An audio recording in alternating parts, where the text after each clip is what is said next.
Olá empreendedor, olá empreendedora, sejam bem-vindos a mais um vídeo do canal da Hive com Organização Contábil. E hoje com um assunto que esteve bastante em pauta aqui. Recebi muitas perguntas sobre profissionais liberais. Qual a melhor forma de tributação? Como pessoa física ou como pessoa jurídica?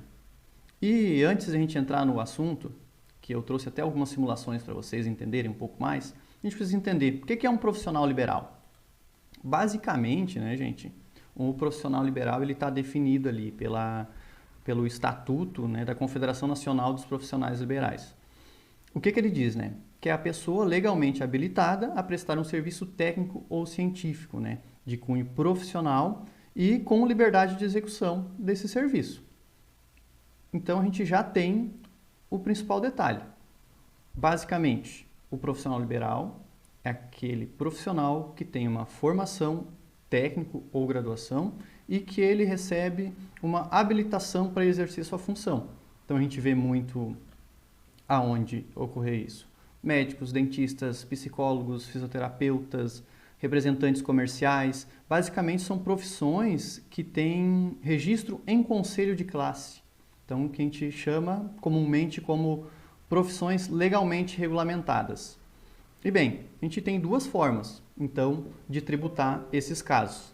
Por exemplo, no caso da pessoa física, quando vamos pegar um psicólogo, por exemplo, um psicólogo, ele tem o seu consultório, faz seus atendimentos para pessoas físicas. Neste caso, se ele atua como uma pessoa física também, ele vai fornecer um recibo para esse cliente dele, no caso o paciente. Né, comprovando que recebeu aquele rendimento, ok? O que a gente tem que prestar muito atenção e que a gente vê acontecer muito isso, por exemplo, o profissional liberal que atua como pessoa física, ou seja, ele não tem um CNPJ, ele deve tributar os seus ganhos lá na tabela do imposto de renda. E a tabela do imposto de renda, que está aqui na tela para vocês, ela tem a faixa isenta, mas também tem uma faixa que pode chegar a uma tributação de 27,5%. Claro que a alíquota efetiva não vai ser 27,5%, porque tem deduções e alguns cálculos. Né? Não quero entrar tanto nesse detalhe para vocês. Só para vocês entenderem mais ou menos como é tributado uma pessoa física e como é tributado uma pessoa jurídica. Então veja bem, os rendimentos da pessoa física devem ser tributados nesta tabela aqui que eu apresento para vocês. E outro detalhe muito importante do profissional liberal, quando ele atua como pessoa física, ele deve ter a contribuição para o INSS. E a contribuição para o INSS, no caso para o autônomo liberal, ele vai recolher pelo contribuinte individual ou facultativo. Por exemplo, ele pode optar por uma contribuição de 11% sobre o salário mínimo. Neste caso, ele não vai ter direito à aposentadoria por tempo de serviço, apenas por idade. A outra opção, ele vai contribuir com 20% sobre o seu rendimento. E neste caso, ele vai poder se aposentar com a contribuição por tempo de serviço. Então essa é a grande diferença aqui e a gente vê que tem um custo bem elevado de um sistema para o outro na contribuição da pessoa física. Isso eu vou apresentar para vocês mais na tabela de comparação, ficou bem legal. Já na pessoa jurídica, gente, e um caso importante, vou voltar nessa tabela aqui, muito importante, por exemplo, a contribuição para o INSS, aí você me pergunta, César, mas eu posso não contribuir para o INSS? Nesse caso, não, você é obrigado a contribuir para o INSS sendo um profissional liberal, é obrigatório por lei e você deve contribuir, ou por 11% em um salário mínimo, ou 20% sobre o seu rendimento, ok? Já na pessoa jurídica, quando você tem um CNPJ constituído, uma empresa individual, você vai ser tributado através das notas fiscais que você entrega aos seus clientes, pacientes ou o que for. Neste caso, a tributação ela segue tabelas e eu vou, nesse nosso exemplo, focar mais no Simples Nacional, que vocês vão entender mais na frente o porquê. Tá? Então, no Simples Nacional, que é o sistema simplificado de arrecadação de tributos, ele reúne ali uma série de tributos estaduais, municipais e federais, e arrecada assim, numa guia simplificada, né, que é um documento de arrecadação simplificado, que é o DAS, e ali ele consolida todos os tributos a serem recolhidos. Ok? Temos duas tabelas que são incidentes nas pessoas jurídicas prestadoras de serviço, que é a tabela do anexo 3, que ela começa com uma tributação aqui que está destacada em 6%, e também a gente tem a tabela do anexo 5. Por que eu trago essa tabela para vocês? Porque os profissionais de profissão legalmente regulamentada, eles têm um detalhezinho na tributação. Pela lei do Simples, eles devem apurar os impostos pelo anexo 5. Só que o anexo 5 a gente começa pagando bem mais impostos, né? A gente vê que é mais que o dobro, começa pagando 15,5% sobre a receita bruta. Não é a receita líquida, tá, gente? Não é sobre o lucro lá, é sobre a receita bruta. Ou seja, sobre a notinha fiscal, o total da notinha fiscal que você emitiu. Neste caso, tem um detalhe.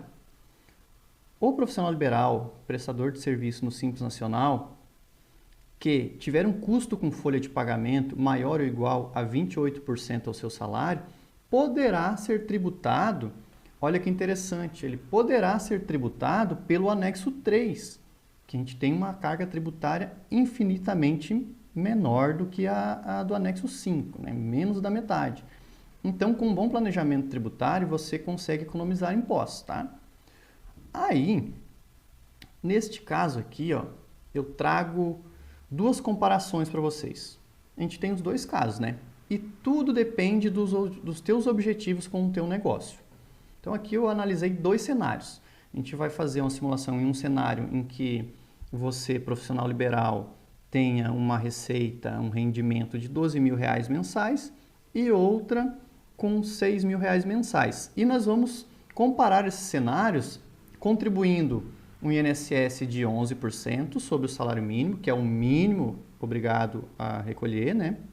Então, como a gente falou antes, a gente não pode deixar de recolher o INSS. E a outra comparação sobre o INSS de 20%. O que a gente tem aqui? Um cenário onde o psicólogo em seu consultório fatura R$12.000 bruto por mês. Direto para o gráfico.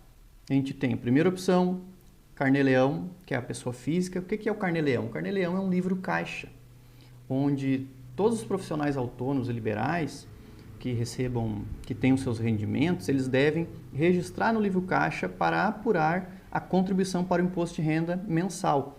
E, no fim do ano, se declara a declaração de ajuste anual da pessoa física. Aí lá, o sistema vai calcular se você pagou imposto durante o ano a mais ou a menos.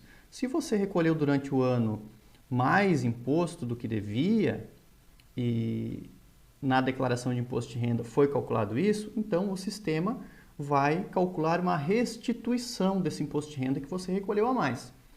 Caso contrário, se o sistema apure que pelo teu rendimento você deva recolher ainda um complemento, você vai ter um imposto de renda a pagar, que é a complementação. A declaração anual é uma declaração de ajuste. Basicamente, na pessoa física, a declaração ela serve para evidenciar se você pagou a mais ou a menos o imposto de renda durante o ano. Isso é muito importante. Outro detalhe muito importante do livro caixa, do Carnê-Leão, ele é feito online. Você acessa com a sua senha do Gov lá no portal da Receita Federal, pelo ECAC. Você pode, na apuração do Carnê-Leão, no livro caixa, você pode abater da sua receita gastos como aluguel, energia elétrica, telefone, funcionário, para apurar o imposto de renda mensal, por exemplo.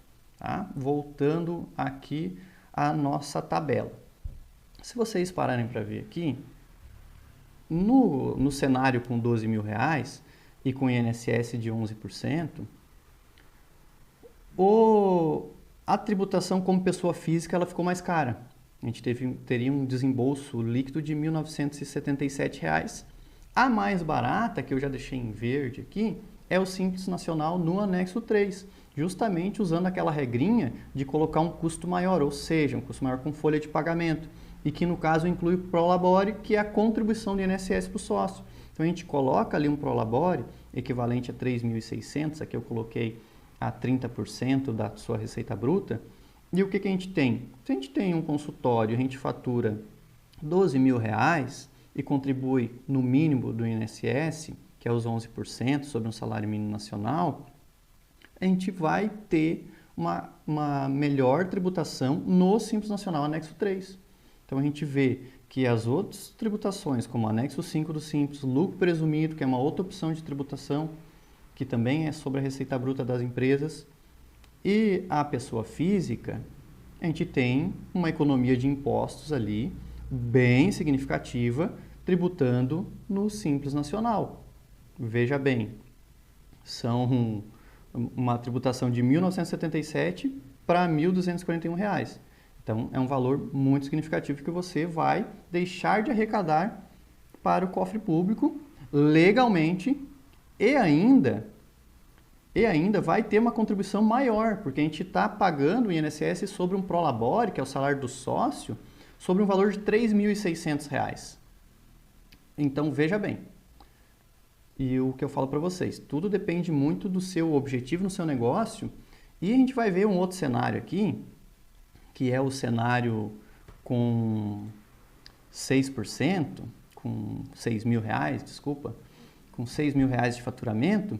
Aí a gente já vê que nesse caso, a tributação da pessoa física e de uma empresa no Simples Nacional, já ela fica num empate técnico. E já não valeria a pena aqui, porque com a empresa você teria outros custos, né?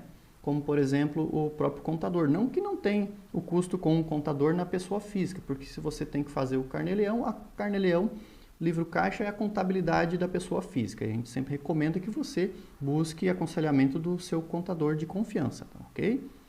Agora, muito interessante, eu fiz um outro cenário aqui. Mas César, eu quero contribuir sobre os 20% sobre o meu rendimento para me aposentar com um valor maior, não com salário mínimo. Eu quero me aposentar no teto de INSS, que é em torno de R$ 7.000. Eu quero me aposentar por tempo de contribuição. Ok. E novamente a gente vem para a tabela aqui. Vamos de olho no gráfico. Mais uma vez, nesse cenário de R$ 12.000, a gente tem um cenário onde a tributação da pessoa física ela é mais alta. E uma coisa importante, gente, na declaração de imposto de renda da pessoa física, pode ser que você tenha que pagar ainda mais imposto de renda, porque nesse caso aqui, se você parar e observar ali no cálculo como pessoa física, ele tem ali o IRRF Carnê-Leão, R$ 12.000. E aí ele tem ali despesas dedutíveis mais o INSS. Porque no Carnê-Leão eu estou tirando ali um valor de aluguel, um valor de outras despesas e mais meu INSS e estou tendo uma base menor. Só que na declaração anual do imposto de renda da pessoa física, eu não posso abater o aluguel, eu não posso abater o meu funcionário, eu não posso abater a energia elétrica. Então, a tendência é que eu tenha que pagar um pouco mais de imposto ainda na declaração de ajuste anual, ou seja, complementar o imposto de renda. Lembra que eu falei? Vai chegar lá a pessoa física, declarar o imposto de renda anual para fazer o ajuste da contribuição do imposto de renda. Pois bem, no cenário de R$ 12.000 com o INSS de 20%, ainda a empresa no Simples Nacional é vantajosa. E no cenário também de R$ 6.000, agora ter uma pessoa jurídica, ter um CNPJ, ele se tornou vantajoso novamente. A única diferença é que aqui eu estou contribuindo o INSS como pessoa física sobre uma base lá de R$ 6.000. Porém, na pessoa jurídica eu estou contribuindo sobre uma base de INSS de R$ 1.800. Por isso que eu digo, a gente tem que ver muito bem o seu objetivo com o negócio, com o seu consultório, com a sua empresa. Se no longo prazo eu quero me aposentar com o teto do INSS ou não. Então, o planejamento de longo prazo é muito importante neste caso aqui. Certo, pessoal?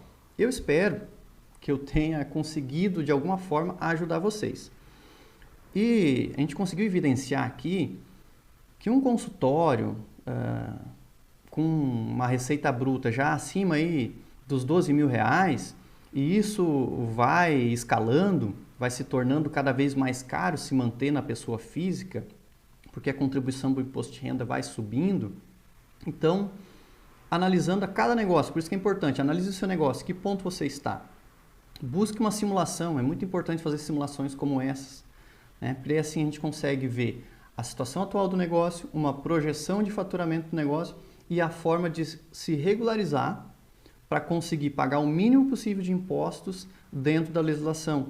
Porque, veja bem, se você como pessoa física está tendo esses rendimentos, mas de alguma forma você está omitindo esses rendimentos, ou vai chegar lá na própria declaração de imposto de renda e vai colocar esses valores, você pode ter algum problema com a Receita Federal. Por exemplo, como cobrança de contribuição de INSS.